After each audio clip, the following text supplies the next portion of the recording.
Welcome back to my YouTube channel में आपका स्वागत है डियर फ्रेंड्स।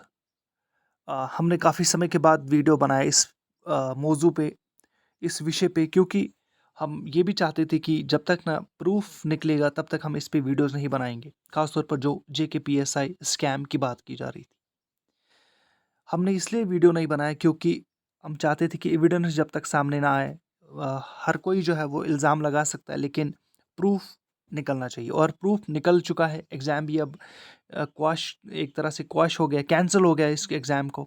और कुछ अब फेसबुक में मैं जो है देख रहा था, तो फेसबुक में एक जो इंटरेस्टिंग बात मुझे लगी यहाँ पे, और मैंने सोचा नहीं, वीडियो इसमें बनाना ज़रूरी है। क्योंकि आप भी देखोगे कि यहाँ पे लिखा क्या गया है। लिखा गया है द पेपर जो था, इसका जो पेपर था वो एक तरह से उसकी बिक्री हो गई। और बिक्री कितने में हो गई? अब the paper was leaked from Jalandhar and was sold for 10 lakhs in library. 10 lakh में लाइब्रेरी में इस पेपर को जो है वो सोल्ड किया गया था। And some have bought it for rupees 10,000 only. कुछ ने इसको 10,000 में जो है वो खरीद लिया था। कुछ ने 10 लाख में और कुछ ने 10,000 में। मैं पहले ये समझता हूँ कि जिन्होंने 10 लाख में खरीदा था उनके लिए नुकसान हो गया, और जिन्होंने 10,000 में, शायद उनके लिए फ़ायदा हुआ था। लेकिन फ़ायदा कुछ समय के लिए होता, कुछ टाइम के लिए हुआ था। अब इंटरेस्टिंग कमेंट्स नीचे लिखा गया है। ये एक लिखा गया था कि JKPSI का स्कैम था ये। डेफ़िनिटली इस तरह की चीज़ें नहीं होनी चाहिए, क्योंकि जम्मू कश्मीर एक ऐसा स्टेट है जहाँ पे प्राइवेट सेक्टर बहुत कम है। और लोग और यूथ यही चाहते हैं कि वो एग्ज़ाम्स दे के, गवर्नमेंट एग्ज़ाम्स दे के वो अपना जो है वो करियर बनाएँगे, उसमें अपनी नौकरी करेंगे, वहाँ पे जॉब्स करेंगे। उसके अलावा कोई ऐसा करियर यहाँ पे नहीं बन सकता है। कोई बड़ा MNCs, बड़े-बड़े MNCs नहीं है, कोई मल्टीनेशनल कंपनीज़ नहीं है यहाँ पे। कुछ इंपॉर्टेंट चीज़ें आप लोग नीचे देखोगे तो बड़ा इसके कमेंट्स भी और लाइक्स भी बड़े ज़बरदस्त आ गए हैं। 1 लाख 1000 सॉरी लाइक्स आ गए। और आप देख सकते हो लिखा क्या गया है, और लिखा भी ये शायद इम्पोर्टेंट, ये इन्होंने अच्छा लिखा है।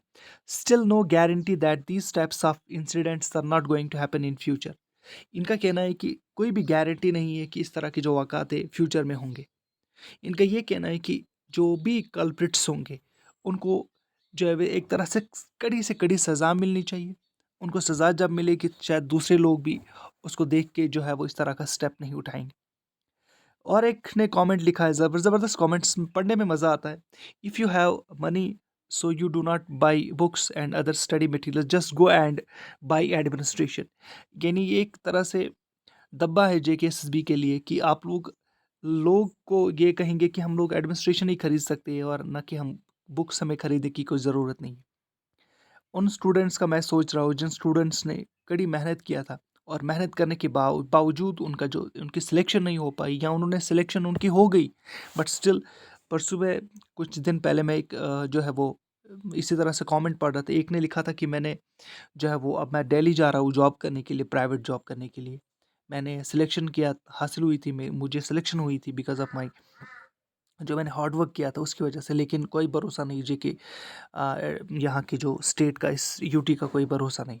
सो इस तरह के कमेंट्स आपको देखने को मिलते हैं। और इस तरह का जो है वो, मैं ये समझता हूँ, जिस तरह से एक स्टूडेंट ने लिखा था कि फ्यूचर में भी इस तरह का जो है वह कोई क्या गारंटी नहीं है। क्या आप समझते हो कि इस तरह के वाक़ात जो है वो अगर हुए हैं इस तरह के वाक़ात, या जो हुआ है ये JKPSI का स्कैम, इसमें जो कल्प्रिट्स है उनको किस तरह का सज़ा मिलना चाहिए? उसको देखते हैं हम लोग अपनी तरफ से बात करेंगे कि किस किस तरह की उनको सज़ा मिलनी चाहिए, ताकि जो बाकी लोग हैं आने वाले समय में, जो यूथ ऑफ JK है, उनको एक तरह से सिक्योरिटी मिले। वो पूरा श्योर हो कि नहीं, यहाँ पे इस तरह का वाक़ा नहीं हो सकता है दोबारा। यहाँ के जो यूथ है उनके साथ इस तरह की बात नहीं की जा सकती है। यहाँ पे कोई जुर्रत भी नहीं करेगा इस तरह का कारनामा करने के लिए। ये तो एक कारनामा ही है। आपने 10,000 में पेपर भेजा, आपने 10 लाख में पेपर भेजा। कहीं तो मुझे लगता है शायद 10,000 में भी कम पेपर लीक हुआ होगा।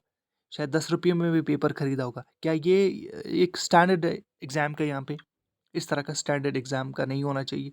मुझे अभी भी याद है कि जब क्लास 4th के लिए हम लोग यहाँ पे बच्चों को पढ़ाते थे, सो एक निकल के सामने आया कि सीबीआई तक एक जो है वो गर्ल पहुँची थी, एक लड़की पहुँची थी कि उसने कहा कि हमें भी अप्रोच किया जा रहा है क्लास 4th के लिए, ये देने के लिए आप लोग हमें जो है वो पैसा दीजिए, हम आपको सिलेक्शन देंगे। सो क्लास 4th का भी जो जो स एक तरह से जो एग्ज़ाम था, वो भी अंडर रडार है।